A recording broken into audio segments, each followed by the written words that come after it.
of the vertebral column is greatest in the cervical region. The sagittally oriented joint planes of the lumbar regions are conductive to flexion and extension.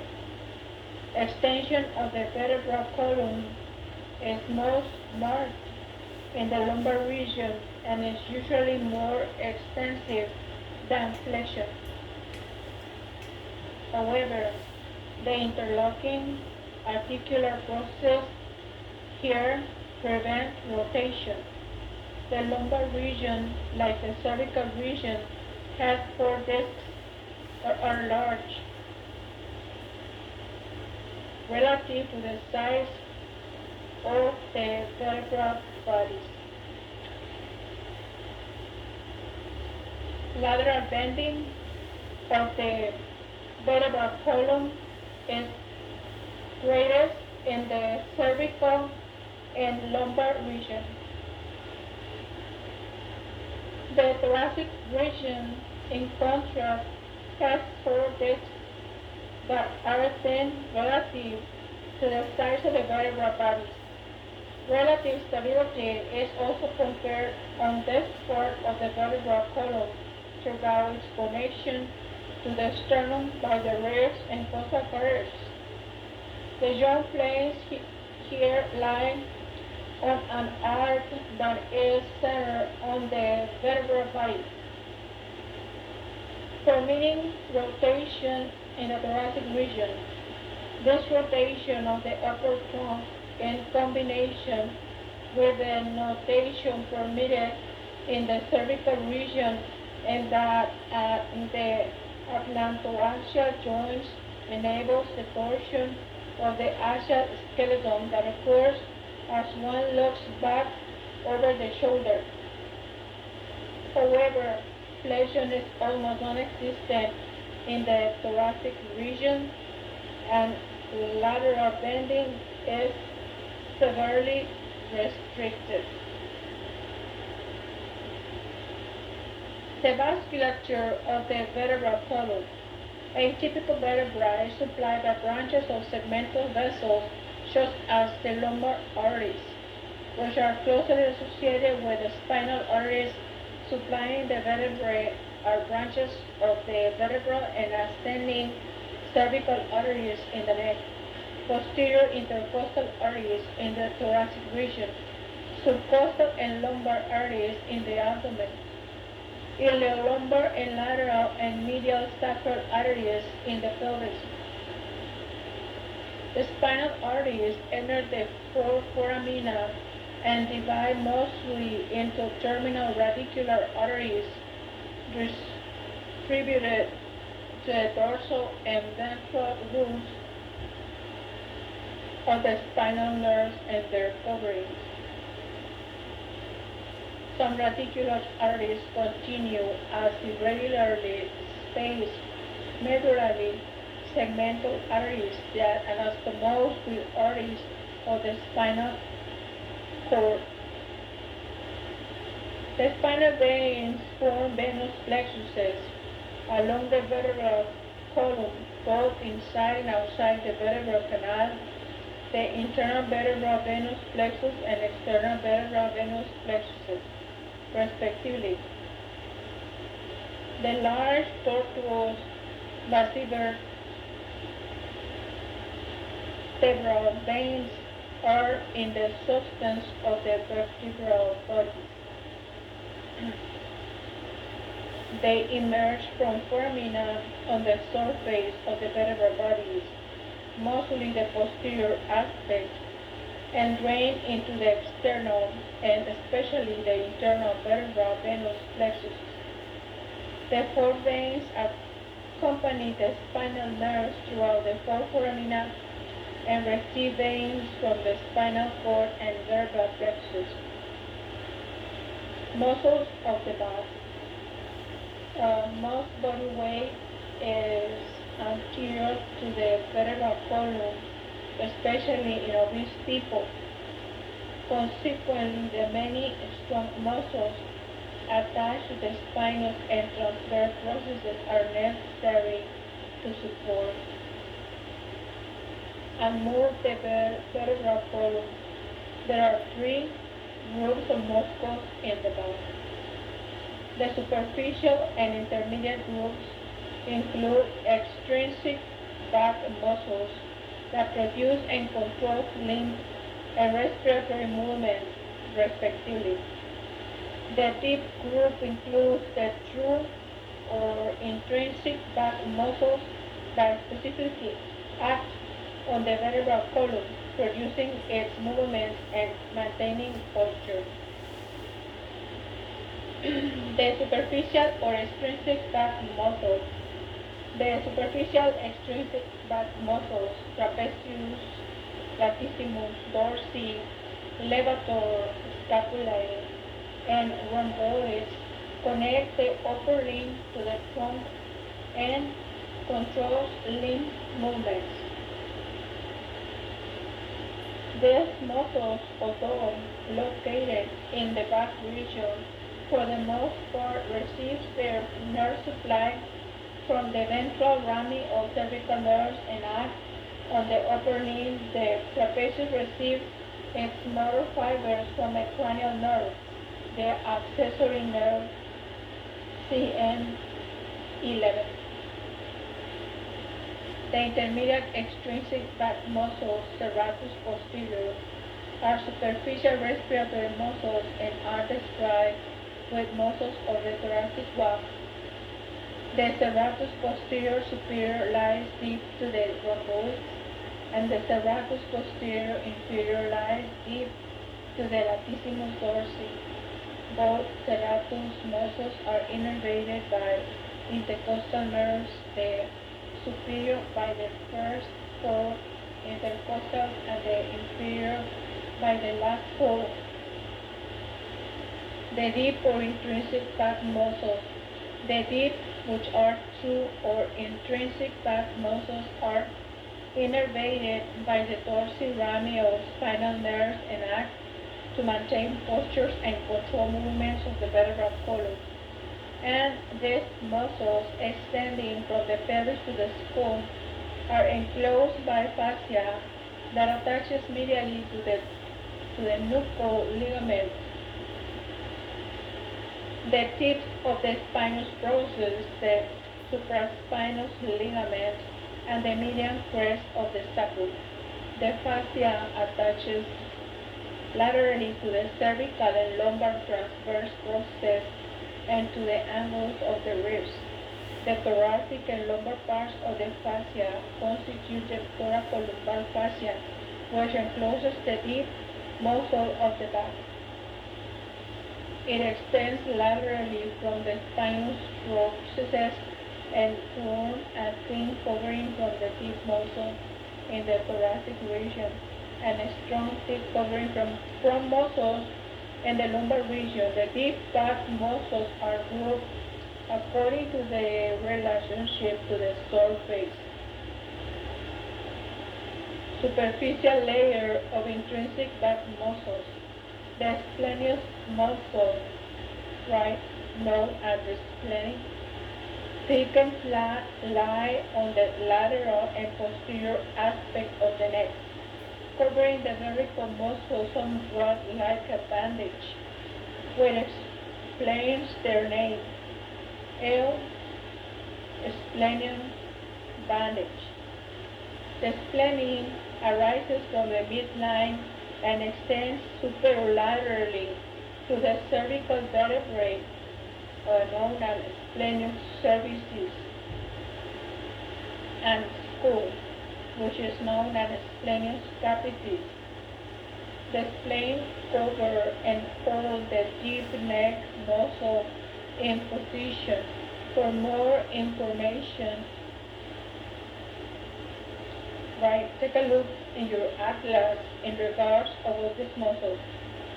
Intermediate layer of intrinsic back muscle, the erector spine, which is known as sacrospinalis, also lies in a groove on each side of the vertebral column. The massive erector spinae, the chief extensor of the vertebral column, divides into three columns.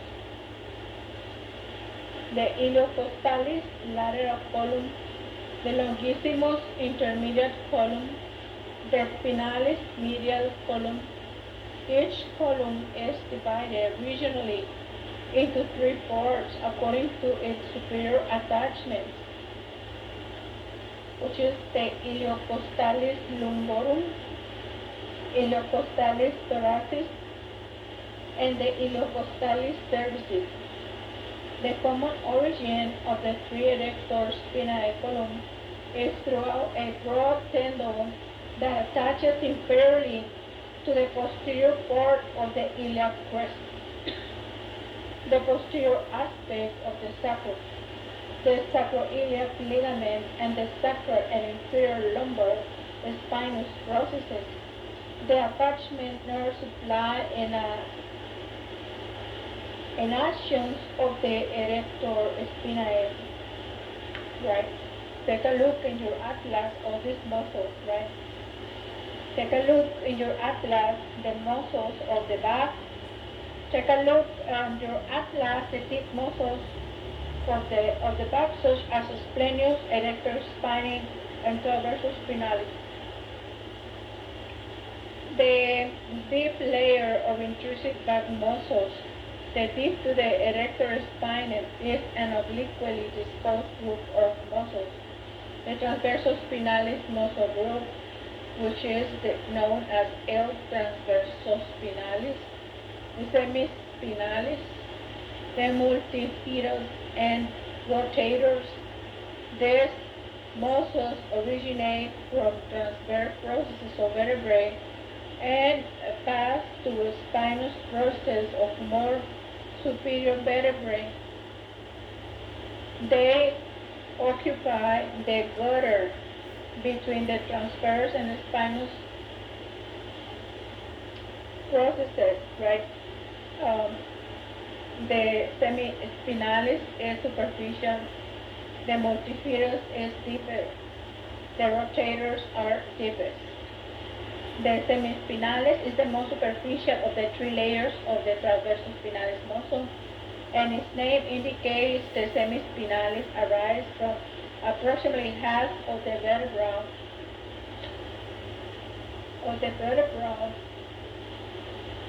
column, which is the spine.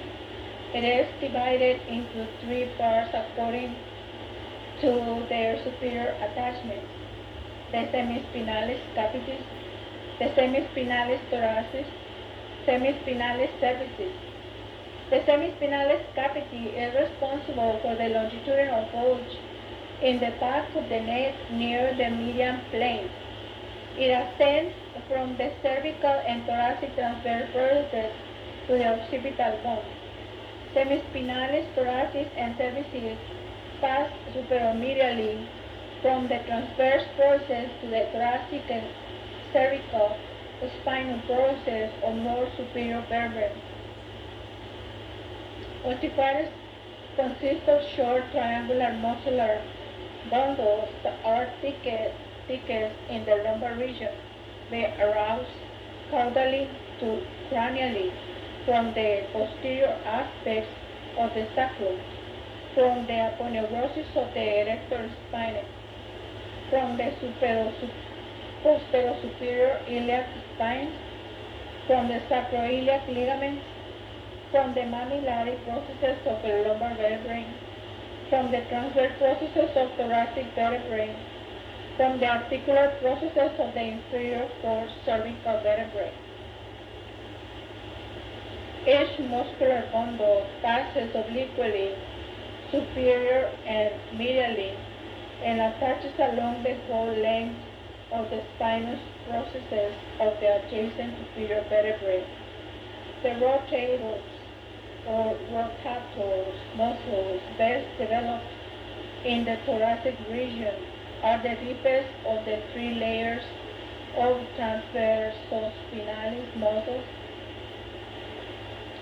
They arise from a transverse process of one vertebra and are inserted into the root of the spinous process of the next one of two vertebrae superiorly The attachment nerve supply and actions of the transverse spinalis muscle group, semispinalis, multifidus, and rotators. The interspinal is also known as L interspinalis. Intertransverse is known as L intertransversalis, and elevator or ribs, which is known as L levator costarum, are minor deep back muscles that are poorly developed in the thoracic region. The interspinal and intertransverse muscles connect spinous and transverse processes, respectively. The elevator of the wrist represents the posterior intertransverse muscles of the neck. Their attachments, nerve supply, and actions are also described in your atlas. Muscle producing movements of the intervertebral joints.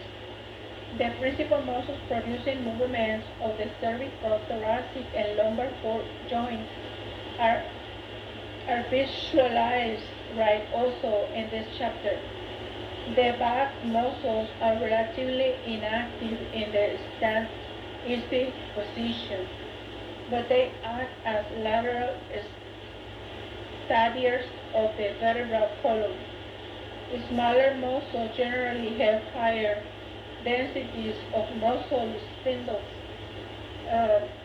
known as sensors of proprioception, the sense of one's position, that are interdigitated among the muscle fibers, than to large muscles. It has been presumed that this is because small muscles are used for the most precise movements, such as fine postural movements or manipulations, and therefore require more proprioceptive feedback. The movements described for small muscles are assumed from the location of their attachments and the directions of the muscle fibers, and from activity measured by electromyography. As movements are performed, muscles such as the rotators, however, are so small and are placed in position of such relative poor mechanical advantage that their ability to produce the movements described is somewhat questionable. Furthermore, such small muscles are often redundant to other large muscles, having superior mechanical advantage. As it has been proposed,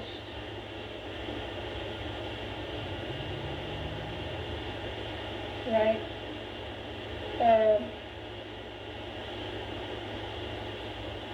the smaller muscles of large muscle pairs function more as kinesiological monitors, organs of proprioception, and that the larger muscles are the producers of motion.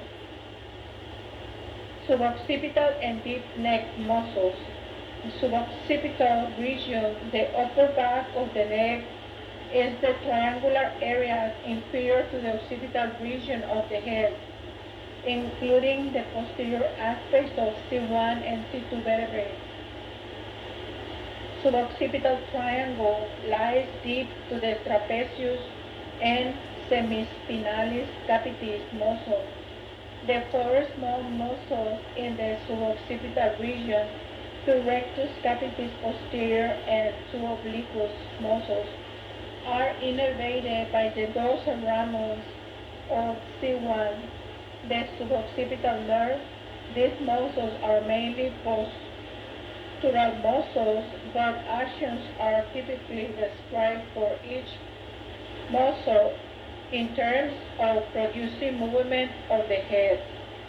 The muscles are considered to act on the head directly or indirectly as indicated by capitis in their name, by extending it on C1 and rotating it on C1 and C2. However, recall the discussion of the small member of the small large muscle pair functioning as a kinesiological monitor for the sense of perception. The rectus capitis posterior major arises from the spinous process of C2 and inserts into the lateral part of the inferior knuckle line and the occipital bone. The rectus capitis posterior minor arises from the posterior tubercle of the posterior arc of C1 and inserts into the medial part of the inferior knuckle line. Inferior oblique of the head. Obliquus capitis inferior is another name for this muscle. Arises from the spinous processes of C2 and inserts into the transverse process of C1. The name of this muscle is somewhat misleading. It is the only capitis muscle that has no attachment to the cranium. Take a look in your atlas, the dissection of the suboccipital region. And also take a look at the dissection showing the suboccipital triangle, the nerves, right? Suboccipital C1 and greater occipital C2. And then superior oblique of the head, which is the obliquus capitis superior, arises from the transverse process of C1 and inserts into the occipital bone between the superior and inferior knuckle line. The suboccipital triangle is a deep triangular area between the rectus capitis posterior major and the superior and inferior oblique capitis muscle. The boundaries and contents of the suboccipital triangle are the superomedially rectus capitis posterior major, the superolaterally the superior oblique, the inferiolaterally the inferior oblique. The floor posterior atlanto-occipital membrane and posterior arch of C1. The roof semispinalis capitis. Contents the vertebral artery and suboccipital nerve. The principal muscles producing movements of the craniovertebral joints are also have to take a look at them into the right? Your atlas. Take a look at it in your atlas. Right? The spinal cord and meninges. The spinal cord, spinal meninges, and related structures are in the vertebral canal, formed by successive vertebral foramina. The spinal cord, the major reflex center and conduction pathway between the body and the brain, is a cylindrical structure that is slightly flattened anteriorly and posteriorly. It is protected by the vertebrae and their associated ligaments and muscles, the spinal meninges and the CSF. The spinal cord begins as a continuation of the medulla oblongata, the caudal part of the brainstem in adults. The spinal cord, which is in between 42 to 45 centimeters long, extends from the foramen magnum in the occipital bone to the L2 vertebral levels.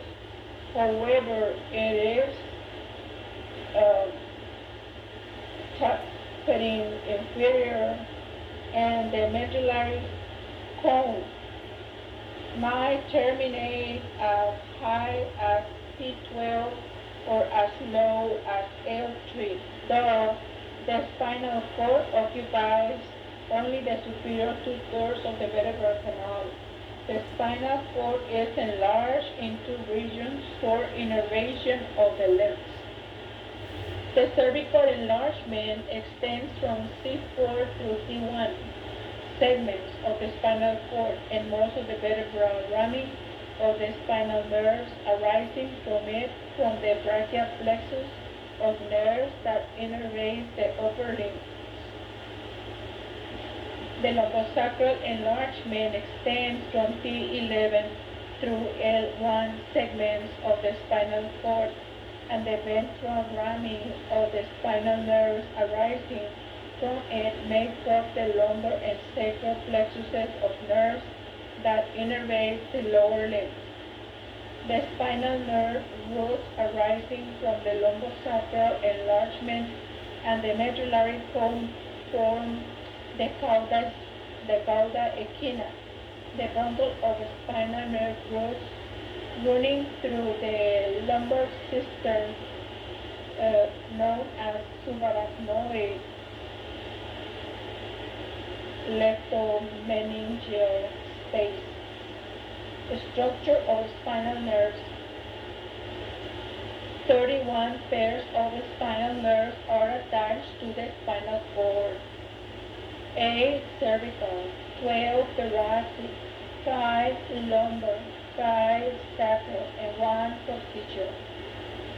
Several rootlets emerge from the dorsal and ventral surfaces of the spinal cord and converge to form the dorsal and ventral roots of the spinal nerves.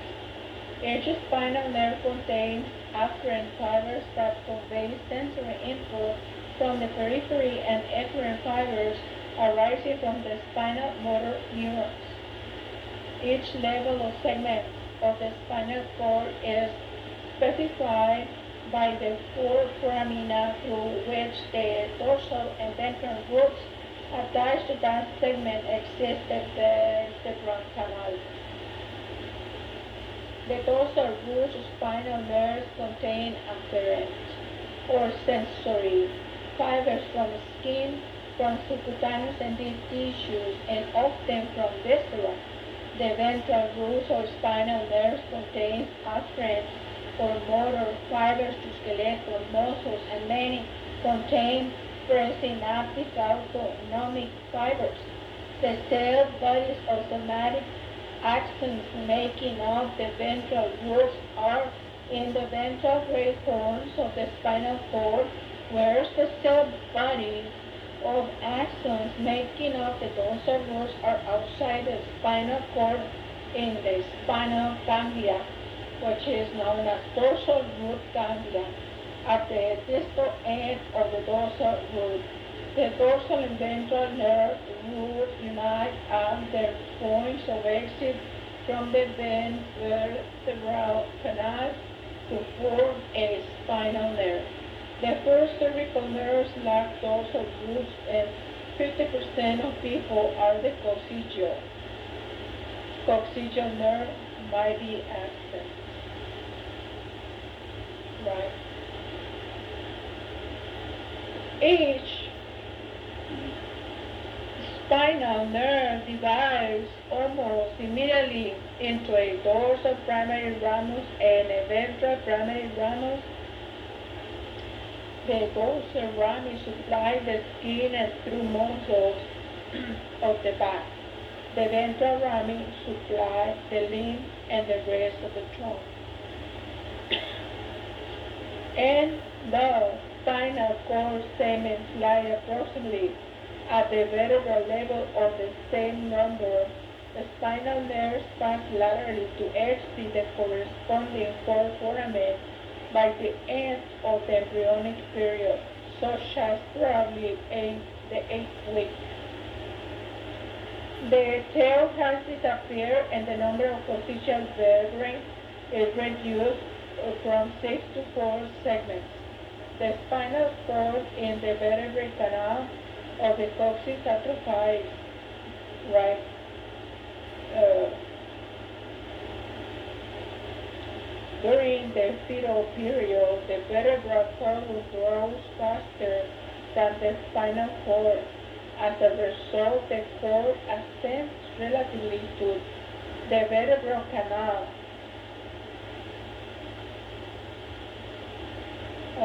In adults, the spinal cord is shorter than the vertebral column. Hence, there is a progressive obliquity of the spinal nerve roots. Because of the increasing distance between the spinal cord segment and the corresponding vertebrae, the length of the nerve root increases progressively as the inferior end of the vertebral column is approached. The lumbar and sacral nerve rootlets are the longest. They descend until they reach their foramina or exit in the lumbar and sacral regions of the vertebral column, respectively. The bundle of spinal nerve roots in the lumbar cistern subarachnoid base within the vertebral canal caudal to the termination of the spinal cord resembles horsetails, hence its name, cauda equina. The inferior end of the spinal cord has a conical shape and tapers into a medullary cone. From its inferior end, the terminal phylum descends among the spinal nerve roots in the cauda equina. The terminal phylum is the vestigial remnant of the caudal part of the spinal cord that was in the tail of the embryo. Its proximal end consists of vestiges of neural tissue, connective tissue, pia mater, and neuroglial tissue. The terminal phylum leaves the inferior end of the dural sac, passes through the sacral hiatus, and attaches to the dorsum of the coccyx. The terminal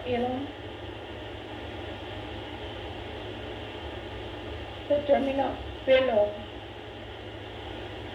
serves as an anchor for the end of the dural sac, the continuation of the dura mater inferior to the medullary cone.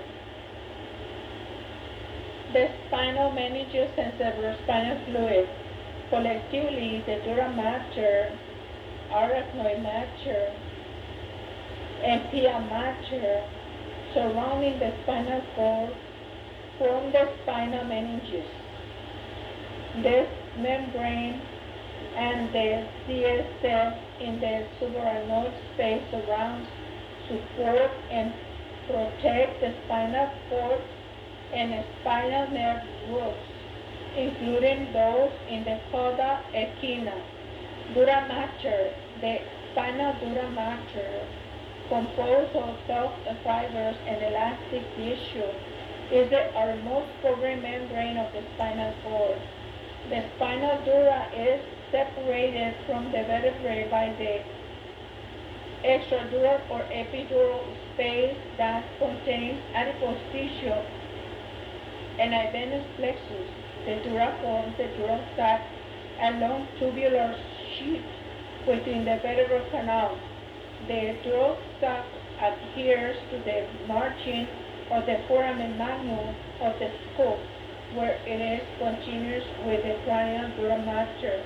The dural sac is pierced by the spinal nerve and is anchored inferiorly to the coccyx by the terminal phylum.